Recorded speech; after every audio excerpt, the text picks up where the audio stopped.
Yeah, don't push your luck. Don't push your luck.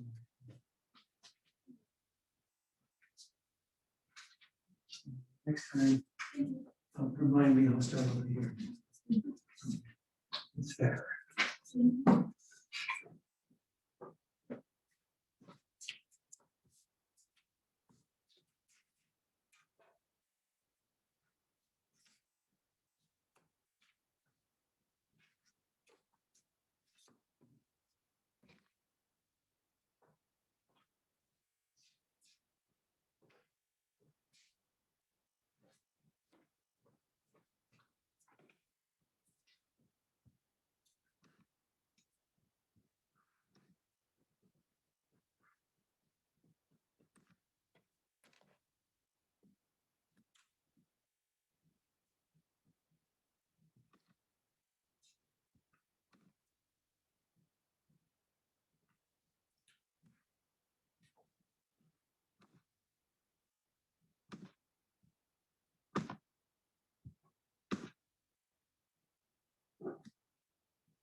Something missing there. Yeah.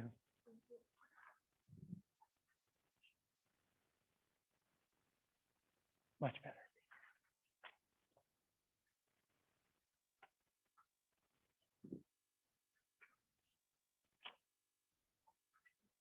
Did you get my email? Yeah. Yeah. Did you give it another try or? Yeah. Yeah, that's okay. When you do, let me know. Make sure it works.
Are there any other quizzes that need to be handed in? No. Very good. Housekeeping stuff. We're still having people whose grades are disappearing. So Natalie had an issue. She got that fixed. Well, is going to get it fixed. So that was number 6. I extended the date on 6 in case any of you have had issues with 6. Also, I tried to redo the default so that you could actually see your quiz. It works? Goodness, something I did worked. How about that? Okay, yeah, Morgan. Really? All right, I'll look at that one too then. Yeah, I don't think it's another. Anyone else having that problem? You got, they're taking averages? Yep. Not again. Which one? I thought we fixed that. Well, I took it, I had one more chance, so I just took it again, and then it's like that phrase popped up. But my previous score, I thought was like, I got something that is, and that was, That score is kaput, even though it says that you made the attempt. yeah, so like all my attempts to use, but like, so I can't get that one right back. See, if you can't see the score, I can't either. See, if I go in, if you, sometimes it'll just say first attempt, third attempt. And if the attempt kind of goes into the black hole, I can't see it either. So honest to goodness, I have no idea why it does that. It's supposed to show me all three attempts, 1, 2, 3, not 2 and 3, not 1 and 3, 1, 2, 3. And if it says you don't have, you have done all three attempts, it only shows you 2 scores. Well, guess what, Coach East? You've only taken it twice. I don't know why it does that. Okay, I will keep, okay, so the averaging scores, I'll work on that one too. And then any other ones giving you nightmares besides 6 and what was yours? Mine was, 9? I have a problem with 11, that's my first score.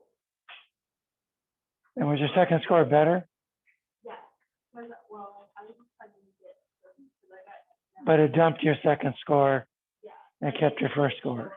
But looks like he might have changed the due date because it says now it's like due March 12th. It wasn't. I think I did change that one. Okay, so I'll find it. Okay. Hey guys, just keep hammering at it and we'll fix problems as they come up as best we can. That's all we can do. So, all right, HIV drugs, and then we will hit the antihypertensive. So, did you have a question? Or? No, okay. All right, so these first 4 drugs inhibit entry of the virus into cells. These drugs tend to be used as supplements. They're not used as part of a traditional anti-HIV cocktail, which remember, is always more than one drug. It's always a cocktail, it's a combination of drugs. Typically, your cocktail will always include a integrase inhibitor. Integrase inhibitors are very effective, and as drugs go, they're rather well tolerated. So virtually all of your cocktails now will include an integrase inhibitor. So these entry inhibitors are add-ons. They are usually for patients who get suboptimal treatment with particular cocktails.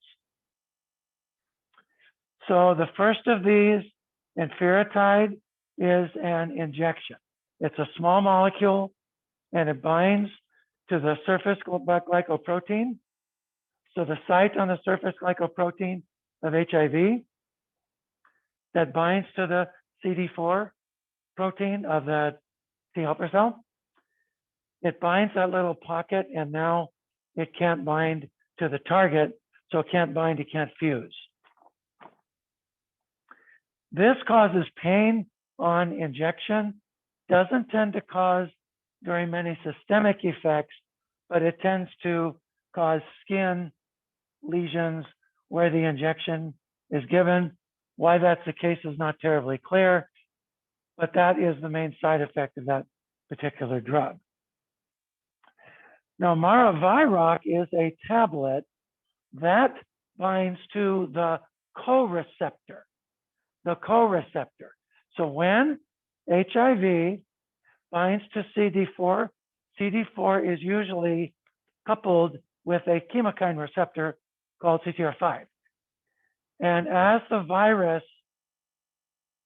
runs its course in your body, that glycoprotein starts to get more of a taste, if you will, for CCR5. So the protein, because remember, HIV is replicated by reverse transcriptase. That reverse transcriptase is very air prone. It's very air prone. So consequently, in a person, you'll have a wide range of viruses. That's why treatment is so hard, because the cocktail you give will tend to wipe out this many viruses, and then these start to become the dominant viruses. Then you have to find another cocktail that knocks those down. But then that cocktail will knock those down, then you have these. So it's kind of playing, what's that game? Whack-a-mole, whack-a-mole. It's kind of like you're playing whack-a-mole. So you constantly have to be watching the viral numbers. And there are very good tests to do that today. So watching someone's viral numbers and then looking also for opportunistic infections. There are opportunistic infections HIV patients tend to get. First of which, first and foremost, is pneumocystis pneumonia.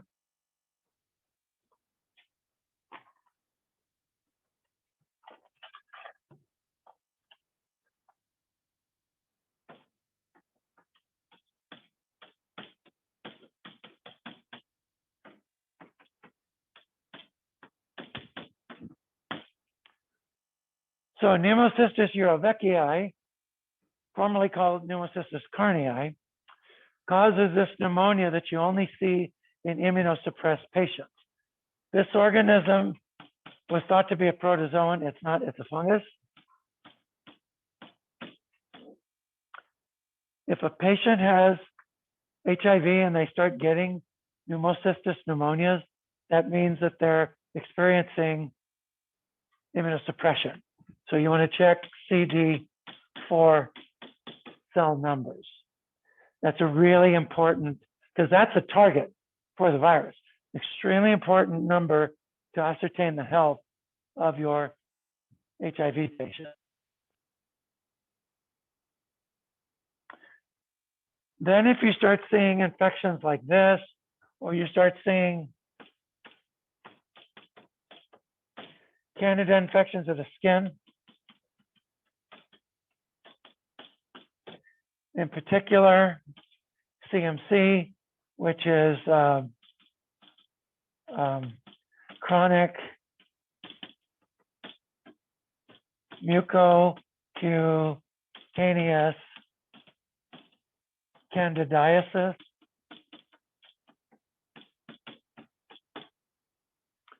chronic mucocutaneous candidiasis, CMC. That's usually a sign of immunosuppression as well. If they stay on their drugs, normally they can be stable for quite a while. If not, they may go into full-blown AIDS. And when they go into full-blown AIDS, their immune system essentially collapses. And then they start getting tumors and other things. It's not pretty. Okay. So the other drugs here, so the Maraviroc essentially is for a strain that uses this particular co-receptor, CXCR4.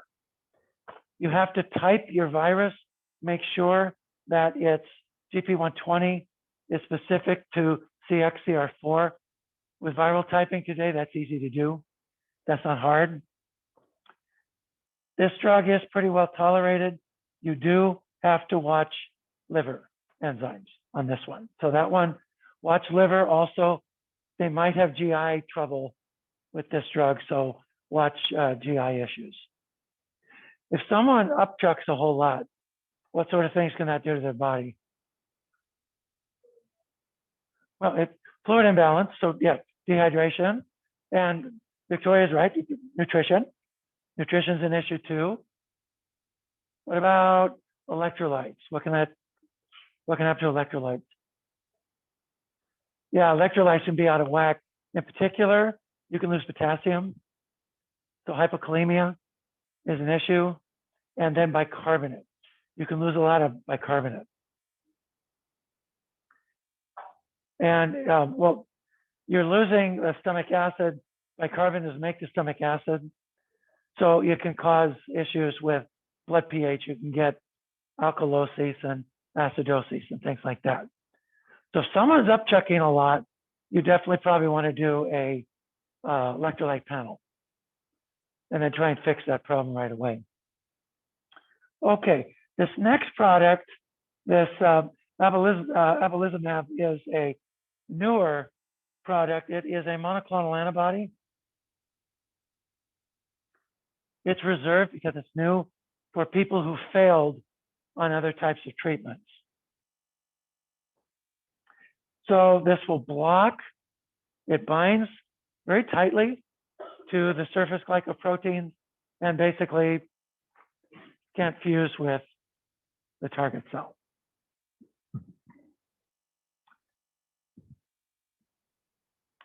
Now, with this particular drug, you get this condition called severe immune reconstitution inflammatory syndrome, or CIRS, as it's called. Here's what this looks like. So you have this patient, let's call him Bill. Bill, basically his immune system's crashing.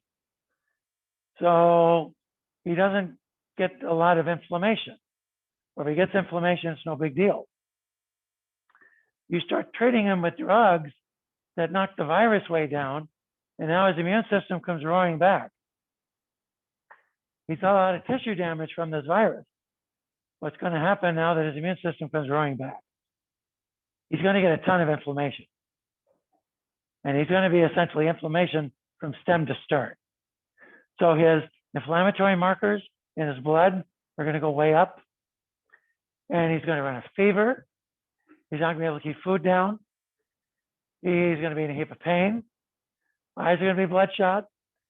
He may be anemic. These are all things to watch for. Patient may need blood transfusion. They may need antipyretics. They may need enteral nutrition. They may need a lot of things. But this is a potential risk with a drug like this, itolizumab. Now, this next drug, fostemsavir, is also kind of new. You can see it was approved June of last year. Pretty new. This is also a tablet. The biggie on this one, as well as CIRS, is that QT prolongation. So that can increase your risk for, what's the French term?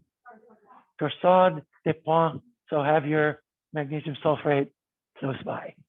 And your EKG, hook your patient up to the EKG and watch it. And then also, if your patient is co-infected with hepatitis B or C, watch the liver. Those are the entry inhibitors. Remember, they are add-ons. They're add-ons to other cocktails that you give. Paige, is that a question? Or you're just getting your hair out of your face? You're just getting your hair out of your face. Okay. No issue. All right. Any questions about the entry inhibitors? Yes, Ellen.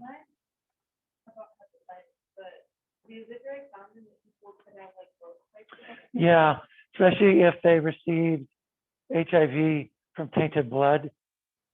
In the US, that's not really, really, really uncommon because if you do any blood bank work or anything like that, no. If you work, do any blood bank work, blood is screened really, really stringently in this country with tests that are very, very high quality tests that detect Hep C or Hep B or even HIV in minuscule amounts. So your chances of getting it through tainted blood are extremely low in this country. However, if you get blood in another country, where they don't screen the blood as rigorously, your chances of getting either HIV or Hep B or Hep C or both or all the above is higher.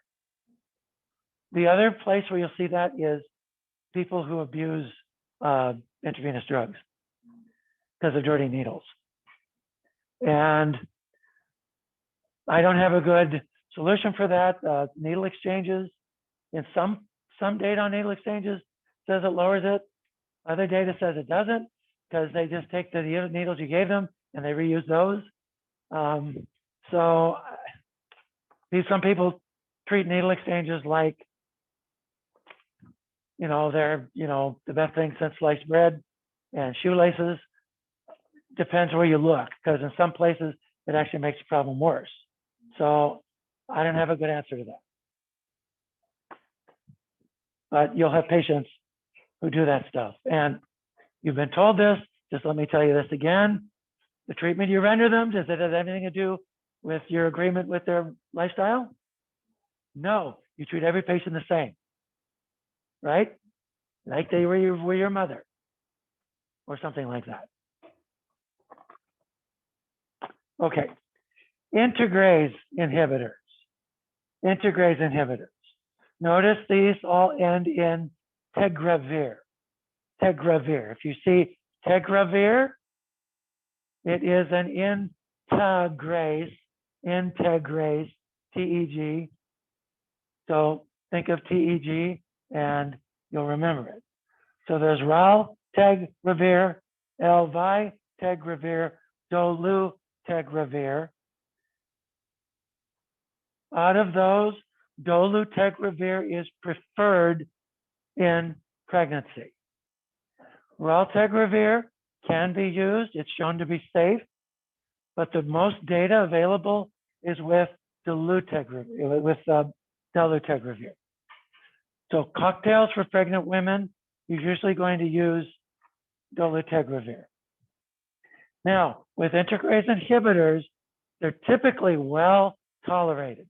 The biggie is that in some people, you can start to see signs that muscle degradation is occurring.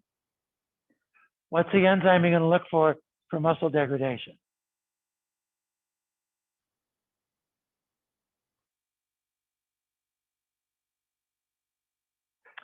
Creatine kinase. Creatine kinase. Write it down. Creatine kinase.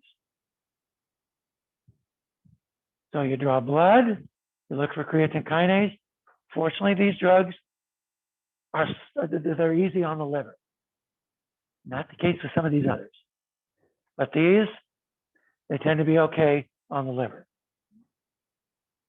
Now, I don't think I've talked to you yet about boosting. Here's how boosting works. You have a drug, it's degraded by a certain cytochrome P450. You give with that drug an inhibitor of cytochrome P450, that particular cytochrome P450, and now you boost the concentration of that drug in the body for a period of time. That greatly increases the antiviral activity of that drug. This is used routinely in HIV treatment. It's called boosting. Boosting.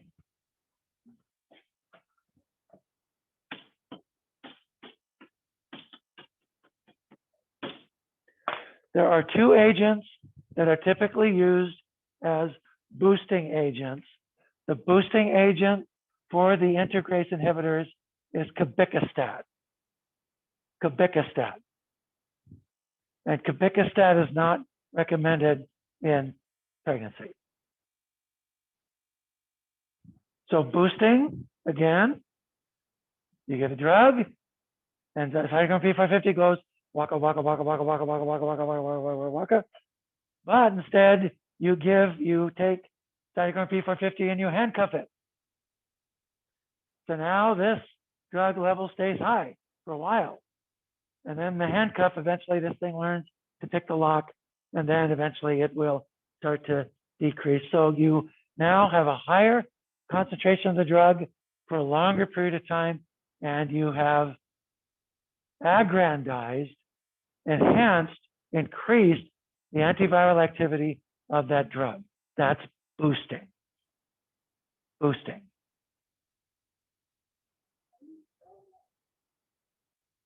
Kobikostat, it's on your handout. Yeah. Do you not have your handout with you? Yeah. Kobikostat. Just like it sounds, except no Ks.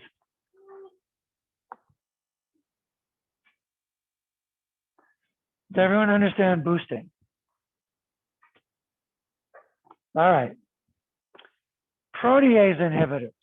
When protease inhibitors came out, everyone thought they were the cat's meow. And every cocktail had to have a protease inhibitor. Turns out protease inhibitors are not well tolerated. So they're being excluded from a lot of cocktails now, simply because they tend to be hard on the liver. So the HIV proteins are made as these precursors, and they need to be clipped before they're mature and active. And HIV makes its own specific protease to do that. If you inhibit that protease, you prevent maturation of the virions, and they can't bud from the cell. And then the cell eventually undergoes programmed cell death, and these unassembled virions then come out of the cell and they can't infect anything. The infection essentially is a dead end. And notice that these protease inhibitors, they end in na-vir, na-vir.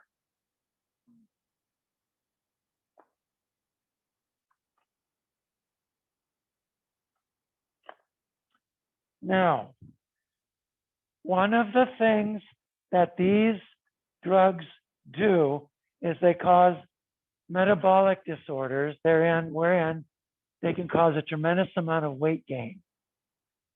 They can cause your blood lipids to go really high, and you can actually become diabetic while you're on them. And that's not the end of your problem when you're on these.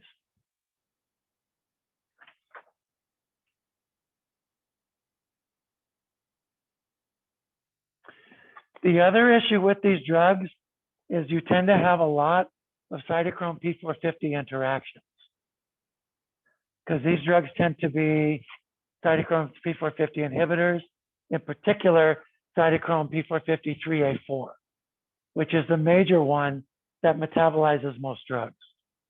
That's the other reason why these drugs are not being used as much as they used to be. They're hard on the stomach. Nausea with these drugs is really common. Severe nausea in some cases.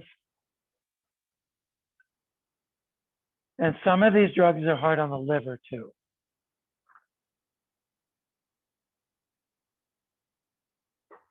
Now, this first one on the list, atazanavir. Atazanavir does not cause metabolic problems. It can, however, cause neurological issues, namely paresthesias, where you get pins and needles.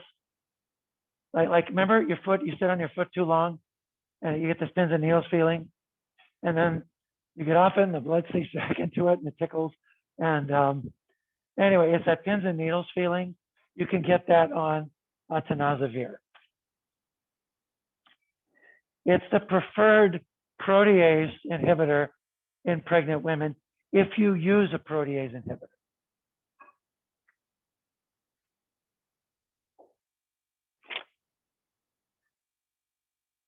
Darunavir is also safe during pregnancy. And then some of these others, for example, indinavir, you can see causes platelet issues and hematuria. You get blood in your urine, so it causes some kidney and bladder damage. And nephrolithiasis, it causes kidney stones. that's largely due to the fact it's not terribly soluble sometimes.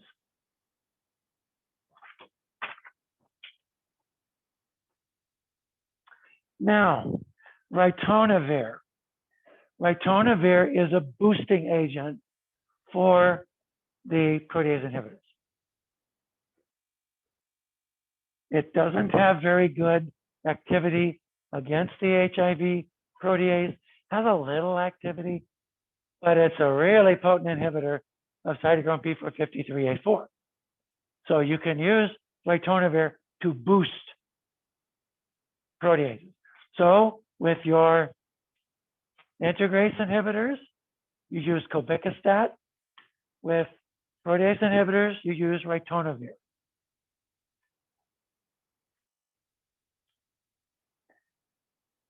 So ritonavir is safe during pregnancy if you use low dose, not if you use high dose.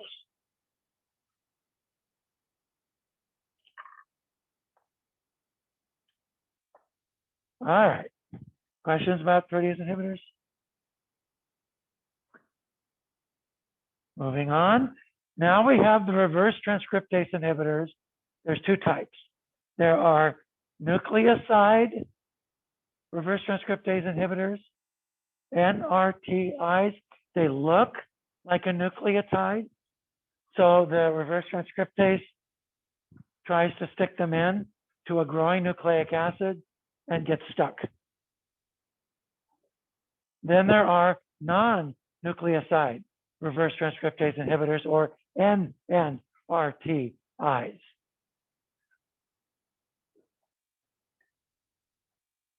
Virtually all anti-HIV cocktails are built around these drugs. Every cocktail will have at least one or two of these drugs in it.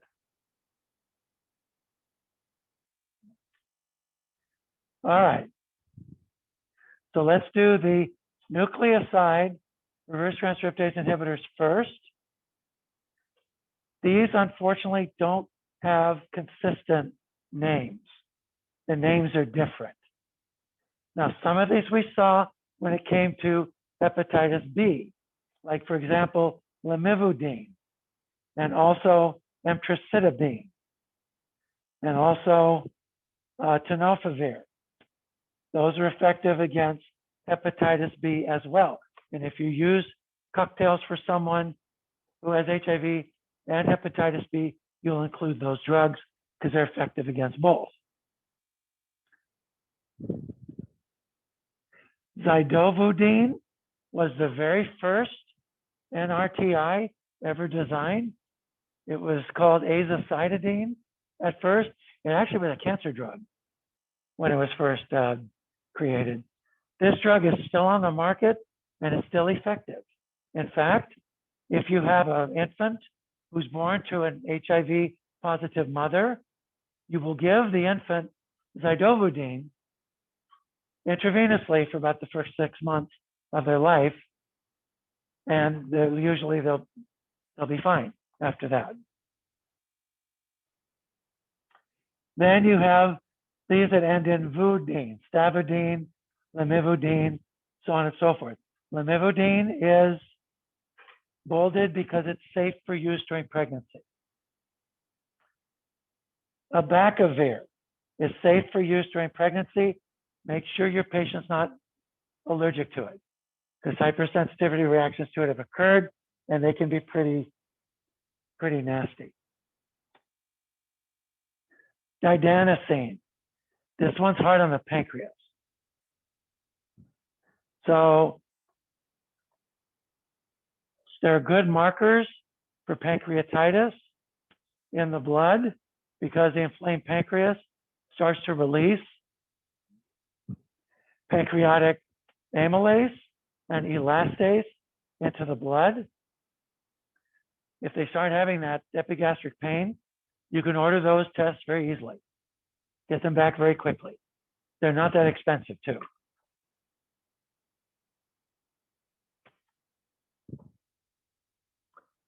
All righty.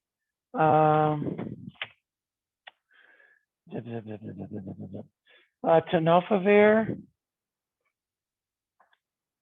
you get some inhibition of DNA polymerase with tenofovir.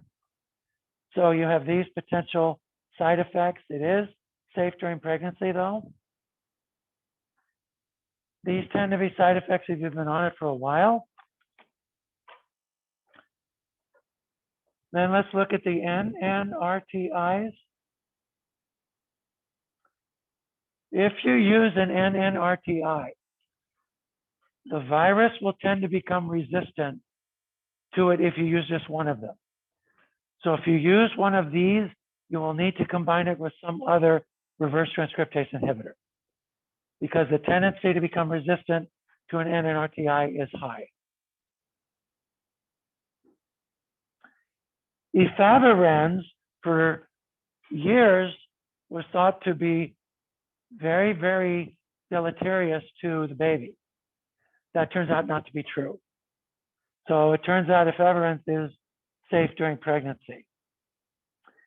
Nevirapine is extremely hard on the liver.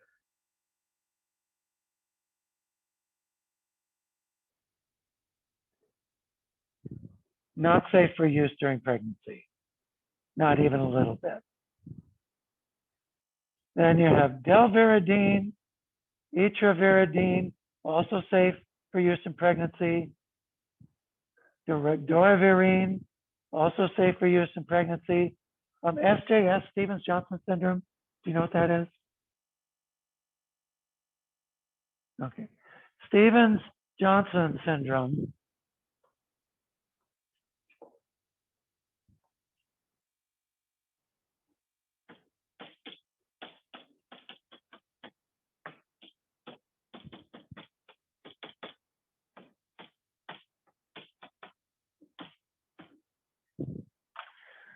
some drugs can cause the immune system to react in such a way because the drug binds to sites all over the body.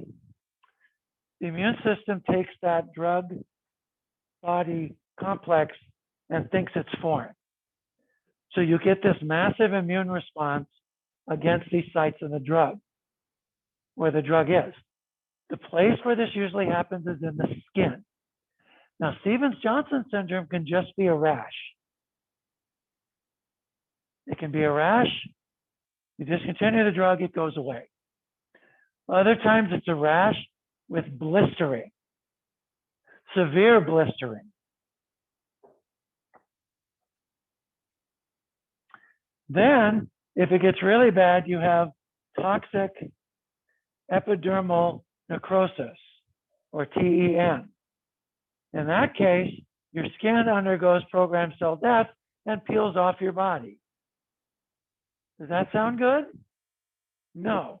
So, rule of thumb, you administer someone a drug that you know can cause Stevens-Johnson syndrome.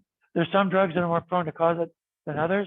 They get a rash, you pull the drug just as fast as you can say Texas. Because it might be Stevens-Johnson syndrome. And etravirdine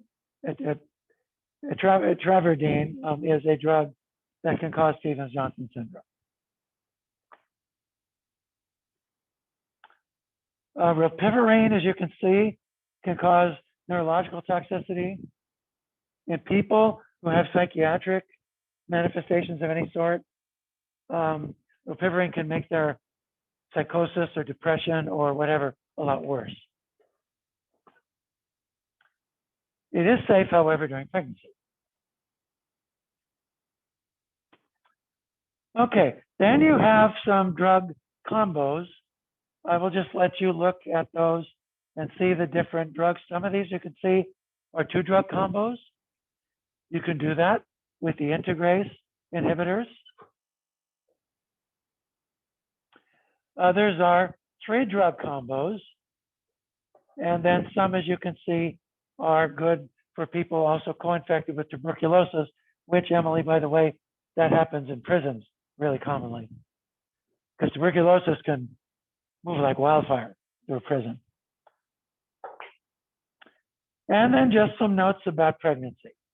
So the safest combo is this dolutegravir with emtricitabine and tenofovir. That combo seems to be the safest for pregnancy. These others are also safe.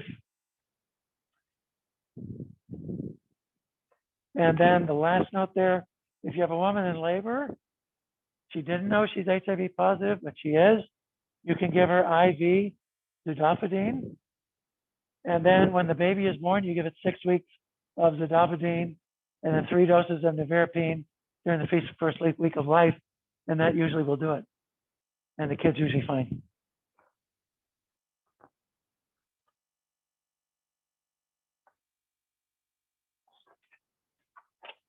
You want to treat a pregnant mother with HIV because if her viral load is high and she gives birth, the risk to her baby getting infected is much higher. You want to try and knock that viral load down so that when she gives birth, the chances of her baby getting infected are low, and then you treat with this regimen that you see here, and the baby will be HIV negative. Works, and it works quite well. And if you guys do any OB work, any family medicine, any peds, anything like that, you'll deal with HIV positive mothers. You will. It's going to be part of life. The hardest thing with an HIV patient is they're on a lot of medicine. And it's essentially managing drug interactions. Because you have to watch like a hawk for drug interactions on some of these drugs. Okay, those are the anti-HIV meds. Are there any questions about any of these or anything we've talked about? Viral, bacterial, what have you? No? Good. All right, let's go ahead and take a break. Then we'll come back and hit blood pressure.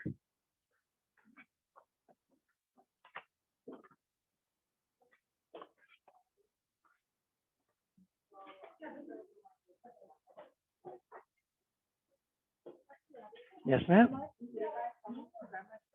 Yeah, go ahead. Go ahead. Yeah.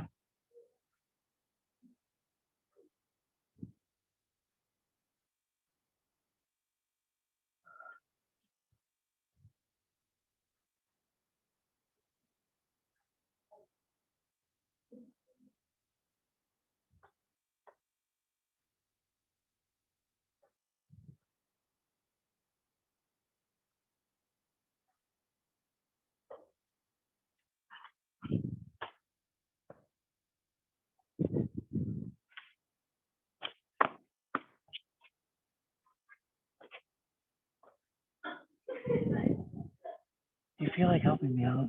Sure. Okay. You see, everybody gets one of these, Okay. including yourself. Okay. And could you help me? You see, everyone gets one of these, including yourself.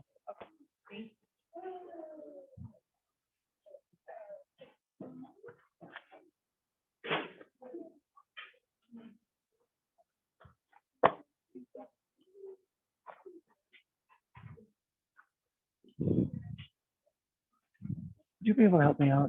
See, everyone gets one of these, including yourself. Yep.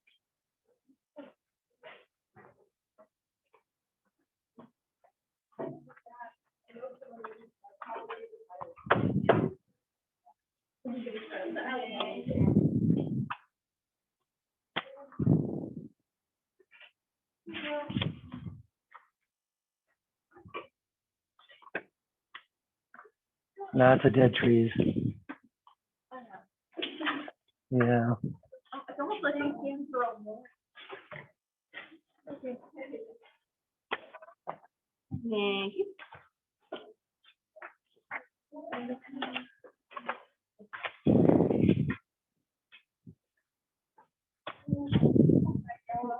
Thank you.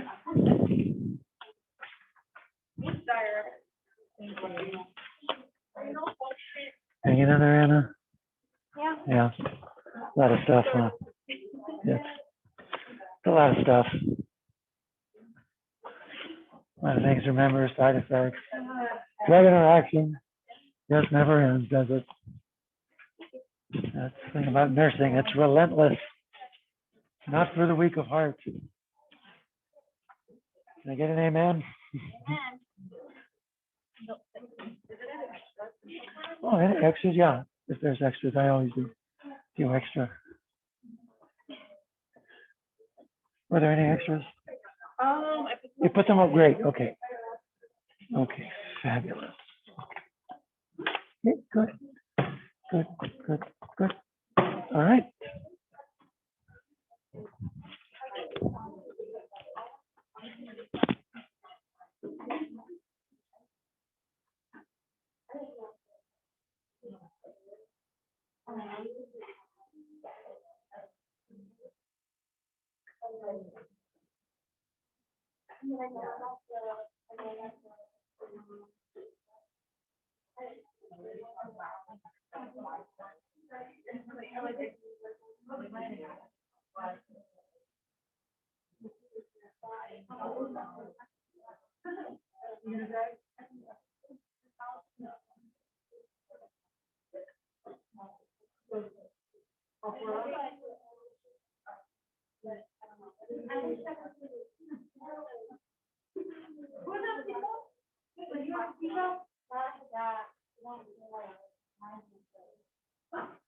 My question is really old. Oh my God, I'm dead.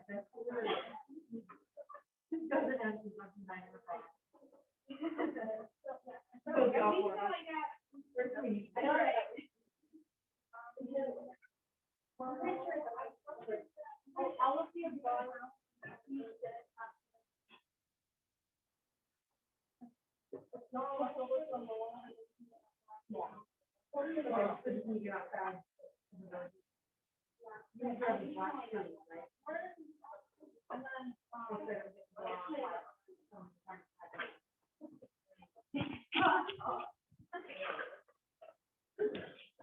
Okay, folks.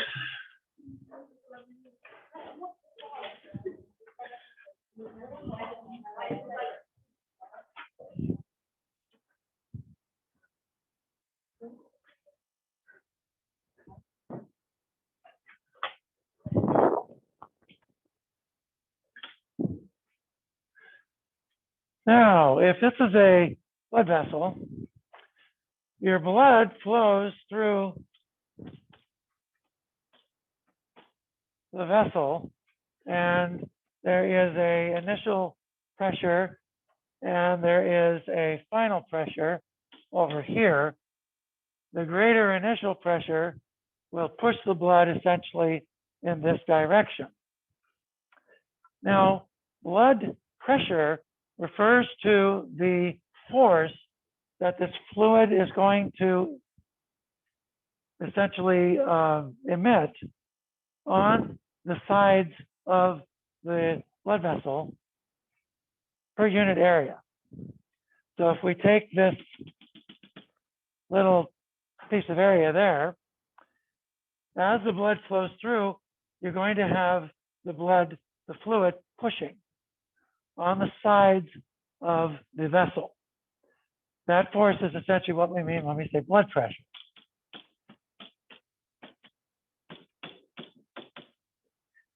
Now, I really don't want to bog you down with fluid mechanics and equations and blah, blah, blah.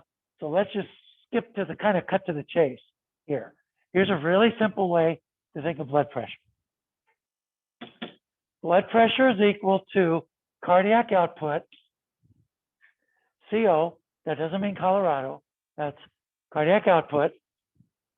Cardiac output is going to be volume of blood that's pumped per minute times something called the systemic vascular resistance. So the systemic vascular resistance refers to the force the blood has to work against as it moves through the vessels. Now think about this with me. If cardiac output goes up, if you beat the heart faster, what happens to blood pressure? To go up or down? Goes up. If systemic vascular resistance goes up, what happens to blood pressure? Does it go up or down? Goes up. Now, again, I really don't want to torture you with fluid mechanics, but what am I? Bloody chalk. Just remember, essentially, when you look at resistance equations, a resistance equation essentially says that the resistance is equal to 8 times the velocity of the blood. The faster the blood moves, the more molecular collisions you're going to get between the blood and the sides of the vessel, right? So the faster it moves, the greater the resistance, times the length of the vessel, which is going to have more pressure. Short one or a long one? Resistance, short one or a long one? A long one. It's going to be harder to move the blood through a long one than through a short one. So it's times the length, and then you multiply it by the viscosity of the blood. What does viscosity mean? Viscosity means internal friction. So think of it this way. Let's say Paige, who has her hand up, likes pancakes. So it's maple syrup season. So Paige gets her nice stack of pancakes, and she takes the maple syrup and she turns it upside down. What happens? Wait a what? Have to wait a little bit. It comes out, but as that wonderful maple goodness is going to flow over the pancakes, but it takes a while. Maple syrup has a good deal of internal friction. It has relatively high viscosity. Now, what if she were to take the same pancakes and pour orange juice on them? That'd be dumb, yeah, but and Paige isn't dumb, so she wouldn't do that. But let's just say she would. What's going to happen to the orange juice? It doesn't have much internal friction. So what is the internal viscosity of blood like? Blood has protein, blood has cells, so blood is going to be more internally frictionful than water. So that unit for viscosity is going to be the Greek letter eta. But then you divide this by the radius. Not only do you divide it by the radius, you divide it by the radius to the 4th power. To the 4th power. Yeah, let's do Paige first. She had her hand up first. Paige, go ahead. This is like going back to when you're pumping the heart faster, and that's what goes up. Yeah. I didn't know, like, cardio, doesn't that decrease your blood pressure? Yes. Is that like? But while you're doing it, your blood pressure is going to go up. Okay, so it's a little bit. Yeah. Yeah. No. Cardio will cause your blood pressure to be maintained. Your resting blood pressure to be maintained at a lower level. But while you're working, when you get nervous, your heartbeat goes up. Does that make your blood pressure go up or down? Up. Patient has white coat syndrome, their heart beats faster. Their blood pressure is going to go up. So, and then. I was gonna ask, so, is this ever gonna be I'm like replacing myself? No, no. Here's what I want you to see, though. I'm doing this because I want you to see something. Let's say your blood vessel has a radius of 2 centimeters. If you vasoconstrict it and you go from 2, and now it goes down to say 0.5, can you see? That's going to raise this resistance quite a bit. Now let's vasodilate it. Now let's go from 2 to 4. Now what's that going to do to the resistance? It's going to drop it like a rock. So the diameter of the blood vessel is a huge determiner for resistance. Huge determiner for resistance. So things that cause blood vessels to constrict raise blood pressure and can raise it substantially.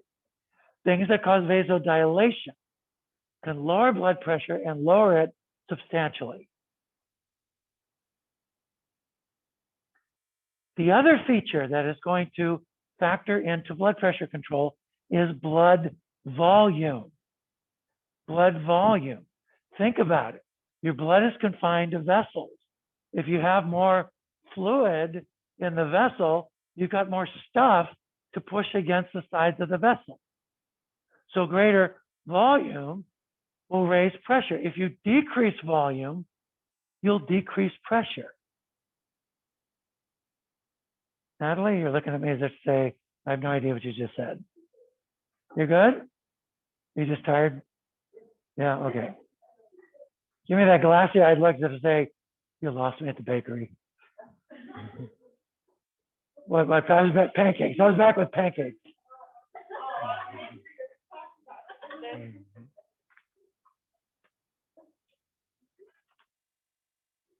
Did you get, I put the handouts on your, did you get them?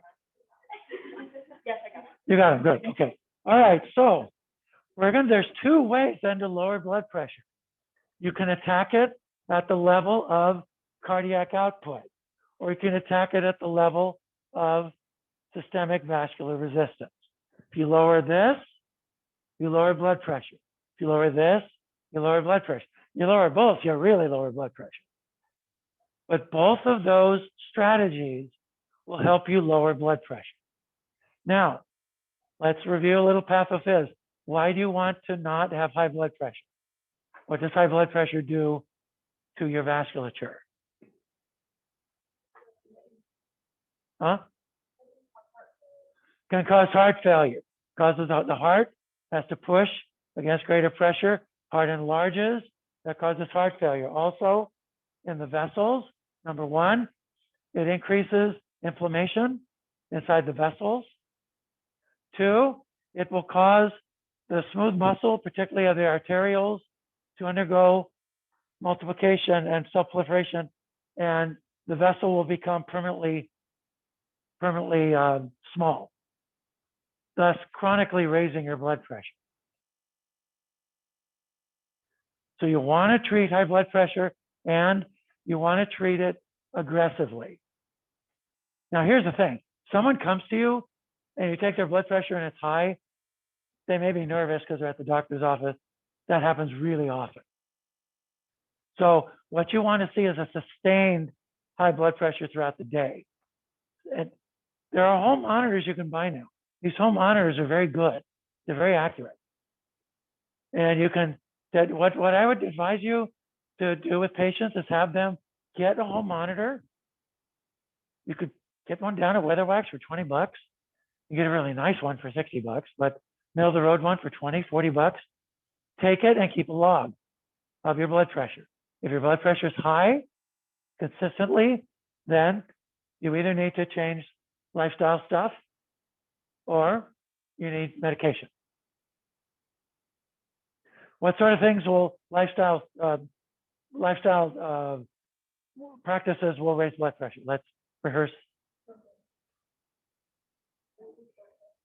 Raises blood pressure.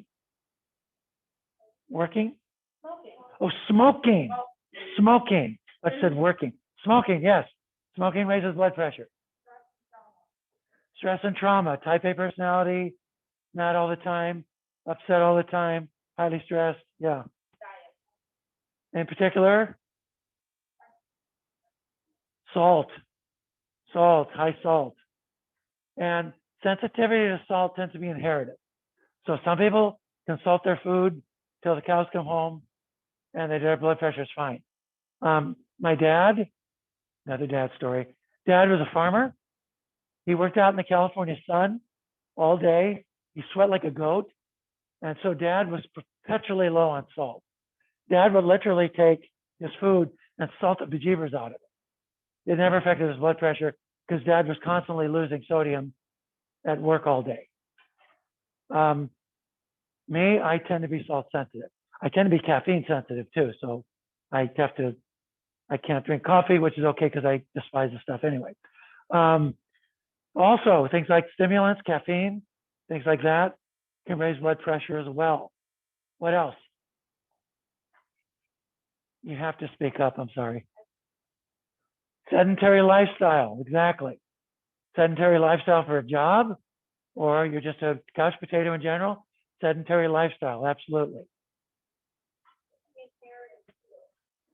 There are inherited forms of hypertension, yes, due to malformation of blood vessels or things like that or what have you. Some medications raise blood pressure as well. We're going to look at a group of antidepressants. They're called SNRIs. The SN, like venlafaxine and drugs like venlafaxine, they raise blood pressure. Stimulants can raise blood pressure. Drugs like Adderall can raise blood pressure. So these are things to keep in mind as well. Okay. Enough on that. Let's talk about some medications, shall we? Unless anyone has any questions about any or all of this. Nope. Okay. Please take this handout right here. Let's talk about diuretics. Say that with me, diuretics. Diuretics, when you explain them to patients, call them water pills. Why do you call them water pills? Because they make you pee, right? To not put too fine a point on it. They work in the kidney. They work in the kidney. They increase urine output. Therefore, they decrease blood volume. Because they decrease blood volume, they decrease systemic vascular resistance. They lower, therefore, blood pressure. Let me say that again. They decrease blood volume. Because they decrease blood volume, they decrease systemic vascular resistance. They therefore decrease blood pressure.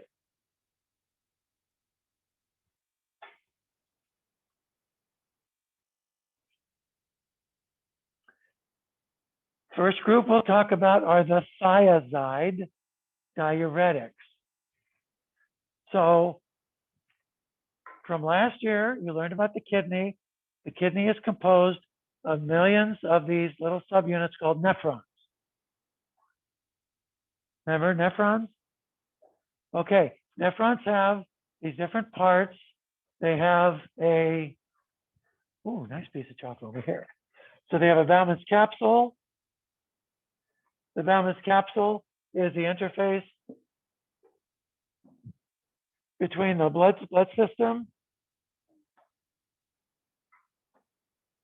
So you have an afferent arterial, an efferent arterial, then you have that little knot of blood vessels in here called the glomerulus.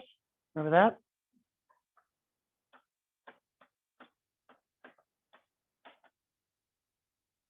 Then you have the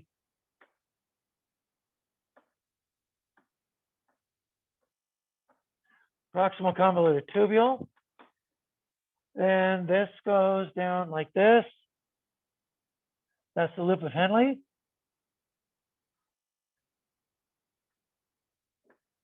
Then you have the distal convoluted tubule. So this is the loop of Henle, L of H. And then the distal convoluted tubule then goes into a collecting duct. So DCT. And this is the collecting duct right here. Your thiazide diuretics work right here in the DCT. Here's what they do. There's a pump on the DCT cells. Here's what it does. It takes sodium, it takes chloride, and it pumps sodium and chloride out of the filtrate. Thiazides inhibit that pump. By inhibiting that pump, you keep more sodium and more chloride in your urine. Therefore, you keep more water in your urine. Remember, there is no active transport of water. Water follows ions. You pump ions, water follows. So by keeping ions in the filtrate, you keep water in the filtrate. Therefore, you lose more water. You have a more dilute urine. and you decrease blood volume. Savvy? As you write furiously. Okay, the first one on the list is hydrochlorothiazide. This drug is probably the mainstay of this group. This drug is dirt cheap. I mean dirt cheap. How dirt cheap? A month's supply of this drug is about $2. Really, really cheap. And it works. So you got some cat who comes in who has no insurance, and they got high blood pressure. You need to do something about it, but they say they can't afford it. Look no further than hydrochlorothiazide. Good option. The other beauty of this drug, there are some drugs in this list, they don't work very well in people from certain ethnicities. This one works in all ethnicities. So it works equally well, regardless of your ethnic background.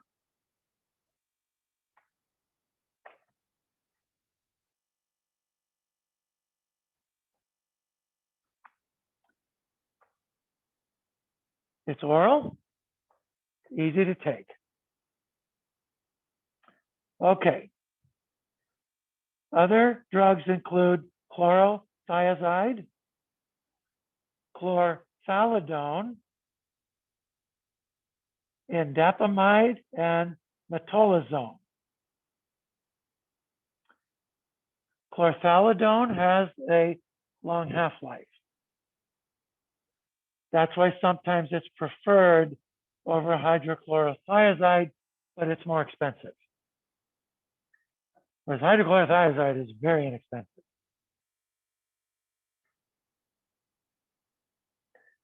Do you know what I mean by CHF? Congestive heart failure. Very good. Exactly right. By decreasing blood volume, you decrease the pressure on the heart, which you want to do in heart failure. Yes.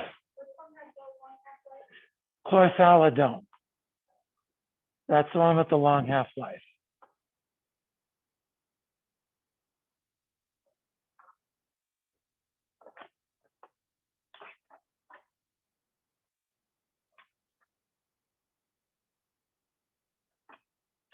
Now, the big risk with thiazide is hypokalemia. Because since you're losing more water, you will lose more potassium. And hypokalemia can creep up. You know what I mean by hypokalemia, right? Good. Okay. Good. Just checking. Just checking.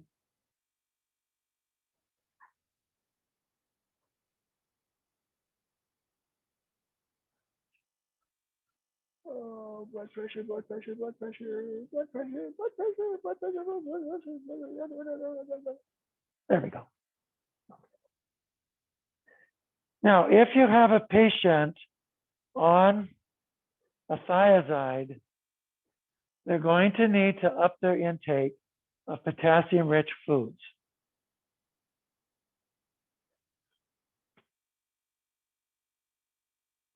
Oh, Miss Abby, I don't know which foods are rich in potassium.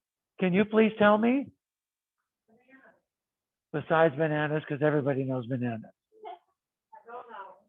Oranges? Which ones? Green and leafy ones, some of them, yeah, but some are quite rich in potassium. You want to recommend those. Yeah, not your top 10, but okay, 11, sure. Spinach is good, yeah. Kale, not so much. Not so much. Potatoes, very rich in potassium. White beans, very rich in potassium. Your leafy greens, everybody's vegetable, everybody loves to hate, Brussels sprouts. Great source of potassium. Anna said they're shaking her head saying, nope, won't touch them, won't touch them.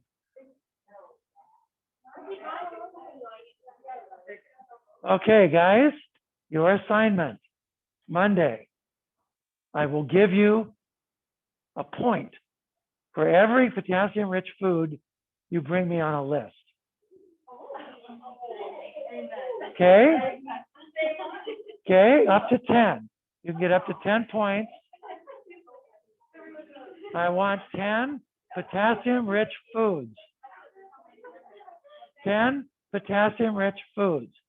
I want you to be able to word them off so that if you have a conversation with a patient about supplementing their diet with potassium, you can just very fluently state these and advise your patient, you should eat some of this, some of this, some of this, some of this, some of this, some of this.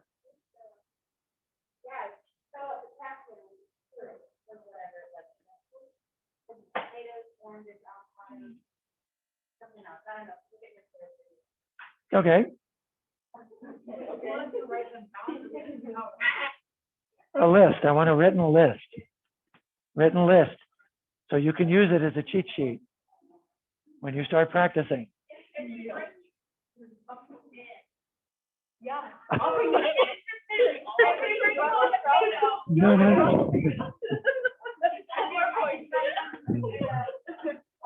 List, list, list, list, list, list, list, list, list, list.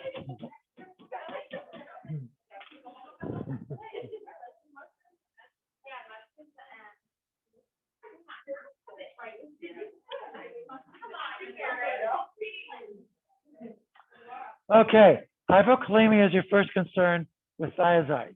Second concern, photosensitivity. They can make you more sensitive to sunlight.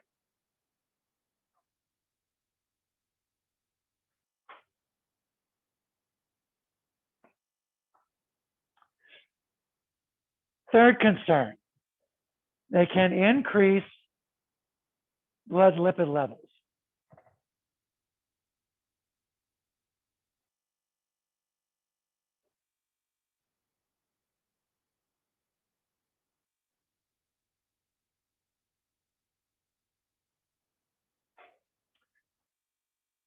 And in diabetics, they can raise blood sugar.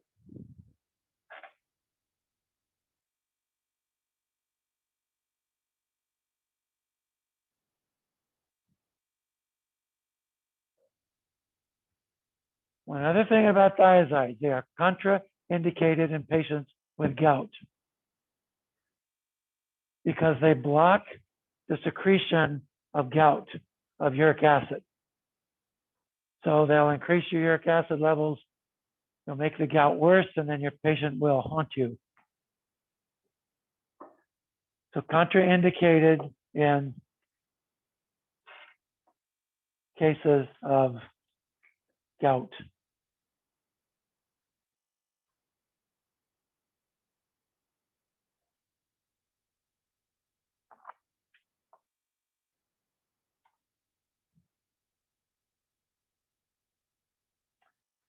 Many of these drugs also have sulfur in them. So if a patient has a sulfur allergy, they may not be able to handle these.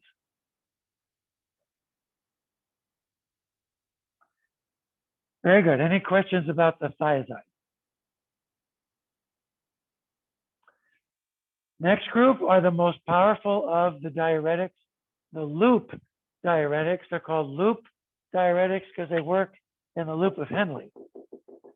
So the loop of Henle, remember, you have one half of it that is permeable to water, but impermeable to salt. The other half, the ascending limb, is impermeable to water, but permeable to salt. So this half is permeable to salt because there is a very powerful ion pump. And this pump pumps in potassium and sodium and chloride. And loop diuretics inhibit that pump.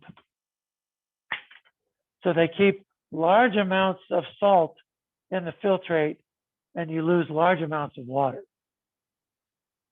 These are the loop diuretics. They work in the loop of Henle.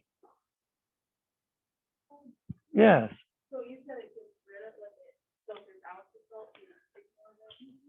You inhibit this pump. This pump is reclaiming these salts. Your skin salt. Your kidney normally keeps the salt.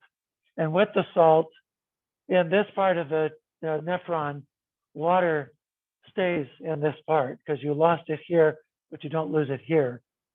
By inhibiting this pump, you keep the salt in the filtrate, and therefore you keep water in the filtrate. Because remember, there is no active transport of water. Water follows salt. If you don't pump salt, you keep water. All right, so you lose a lot of water with loop diuretics. So dehydration is a genuine concern. So make sure your patients are hydrating. In fact, I had one nurse practitioner told me, oh man, if I have a patient on a loop diuretic, first thing I look for is, do you have a water bottle with you? If they don't, I chew them out. I said, really, you chew them out? She said, oh yeah, I'm good at chewing people out. So that's how she approached it. The oldest member of this group is furosemide. This goes by the trade name, or did go by the trade name, Lasix. The reason it's called Lasix is that it lasts 6 hours. So it lasts 6, Lasix. Many clinicians still call furosemide Lasix. The name is stuck.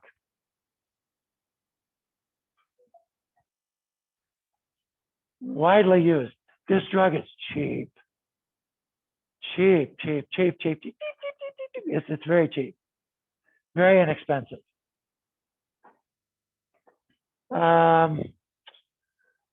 Generic furosemide, 30 days worth of drug is $1.20. And this drug, you want to lose a lot of fluid fast? This is your man. Believe you me, these work and they work well. Then there's bumetanide, otherwise known as Bumex.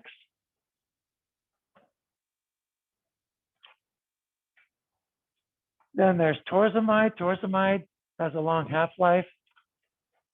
So torsemide, usually you only need to dose that once a day. So it's pretty convenient. Now, if your patient has a sulfa allergy, furosemide, bumetanide, and torsemide all have sulfur in them, but ethacrynic acid does not. So you can use ethacrynic acid instead.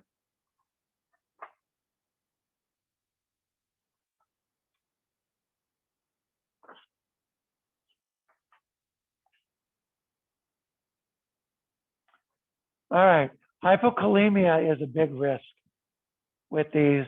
Again, they need to be eating those potassium-rich foods. If that's not working, then they need to take a K-DIR supplement. Those potassium chloride horse pills that are scored, you can cut them.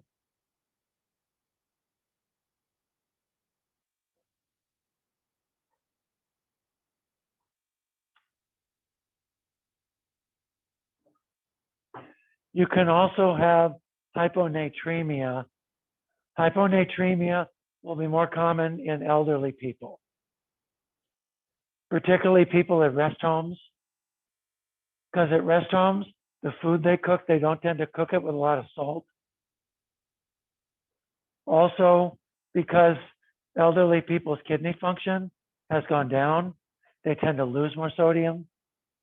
So if you work with an aged population, always watch for hyponatremia. Hyponatremia is more common in the elderly populations in rest homes than you think. Some of you are CNAs. I think you've probably seen it before, or had your suspicions, perhaps.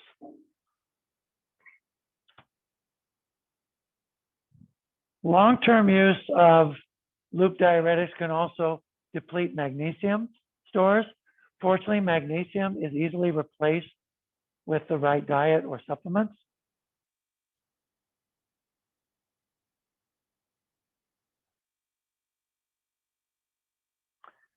Long-term use will also raise blood lipid levels and can also raise blood sugar levels as well.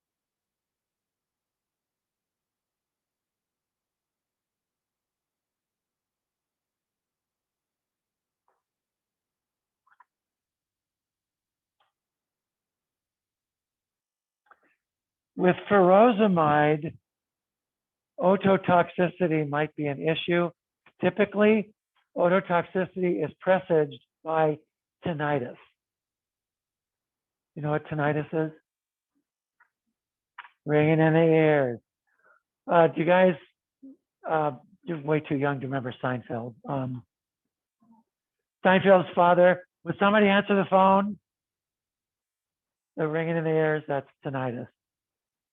If your patient says, yeah, my ears are ringing, that's not a good sign. You probably want to pull the drug. Okay, those are the loop diuretics. Any questions on the loop diuretics? Yes, There's the ethylene acid, is that still diuretic? that's also a loop diuretic. Yeah, Is that still the sulfur? does not have sulfur in it. Now, the next group are potassium-sparing diuretics. These are used in combination with other diuretics to raise the potassium level. These are weak diuretics, so you'll tend to use them with other diuretics in order to raise potassium levels. Yes? They're a potassium-sparing diuretic, but they antagonize aldosterone. That's why they're mineralocorticoid receptor antagonists.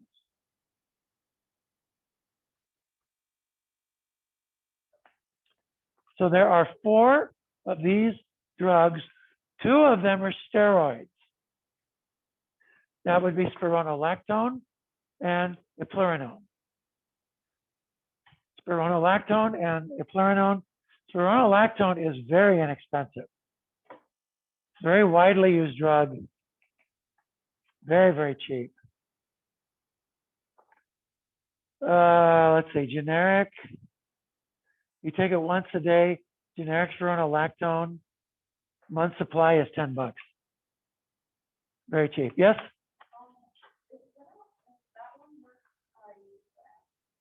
Yes, it is.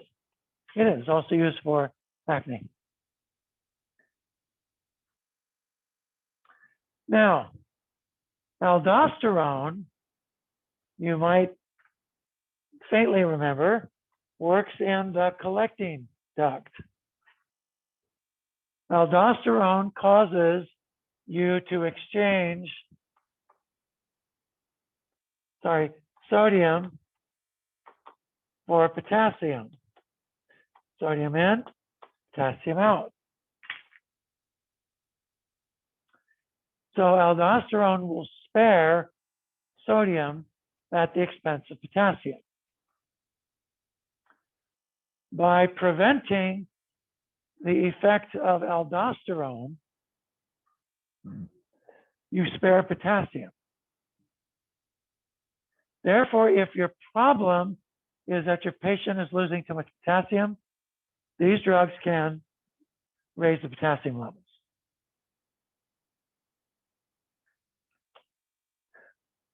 Okay, so spironolactone and eplerenone bind to the aldosterone receptor and block it, so that aldosterone cannot work.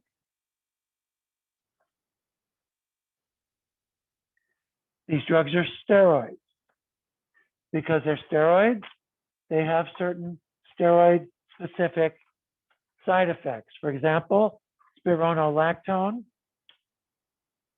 can affect testosterone function in males, and it can cause a condition called gynecomastia.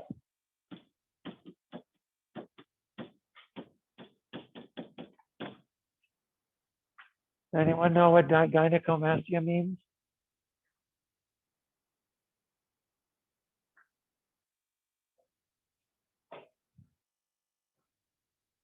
breast development in males.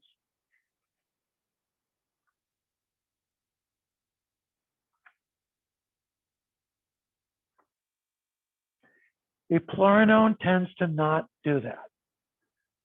So eplerenone is usually favored for males long term.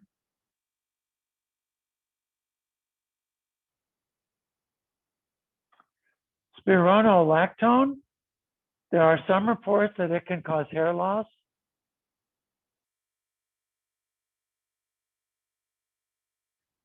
It can also in women cause menstrual abnormalities. Rash has been reported, but it's not that common. The biggie with these drugs is hyperkalemia as a potential problem. That's what you really need to watch for, is hyperkalemia. Now these other drugs, amiloride and triamterene, these do not block the aldosterone receptor. Instead, they block the channels that actually do the exchange. Because they block the channels, they're not steroids.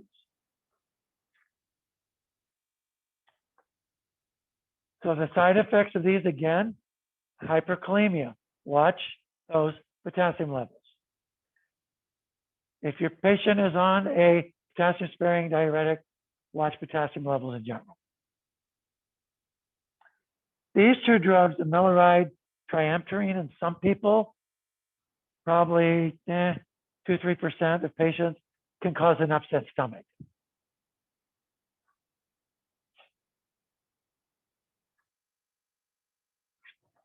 And if your patient's prone to kidney stones, triamterene can cause kidney stones.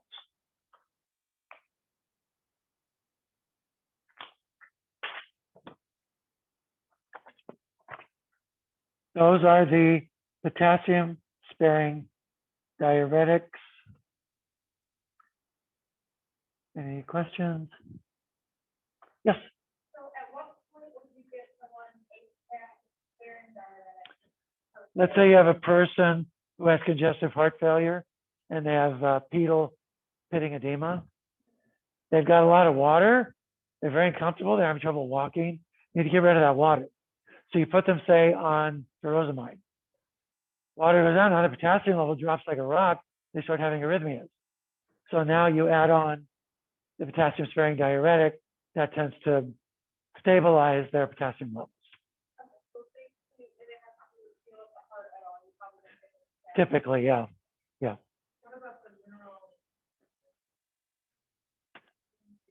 A mineralocorticoid receptor antagonist is a type of potassium-sparing diuretic. So like when would you use that over like the other? You said those are steroids. Yeah, they are steroids. If you're using them short term, they're very effective short term. Say, for example, someone has pneumonia, and then pneumonia causes them to have a bout of acute congestive heart failure. You can use spironolactone in a guy for a few months, they'll be fine.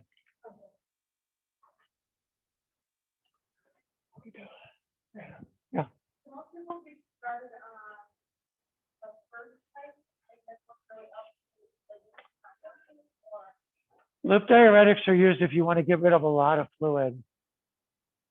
They've got, so for example, they're used in patients who have increased intracranial pressure because you need to get rid of a lot of fluid really quickly. They're really good for that. Compartment syndrome, although compartment syndrome, sometimes the compartment is cut off, but by dropping the pressure throughout the body, you can drop the pressure also in the compartment. So you have a patient came in from a car accident and they've got obvious compartment syndrome. You can put them on a loop diuretic, get rid of fluid really quickly. That'll tend to calm down things in the compartment. These things have a lot of uses. So would you say right after you want it like an acute setting for a short period of time, or? Well, they're used too if you have a patient whose kidneys, because of injury or something like that, just temporarily aren't working. They're very good for under those conditions. Thiazides? Thiazides, you need to have a kidney that works in order for them to work. However, the last one there, metolazone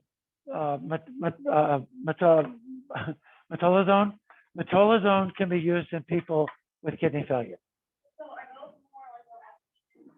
That's more of a maintenance drug to keep blood pressure low. Yeah. Yeah. All right. Monday, we will look at beta blockers, ACE inhibitors, ARBs. Then we'll go to treating congestive heart failure and treating arrhythmias.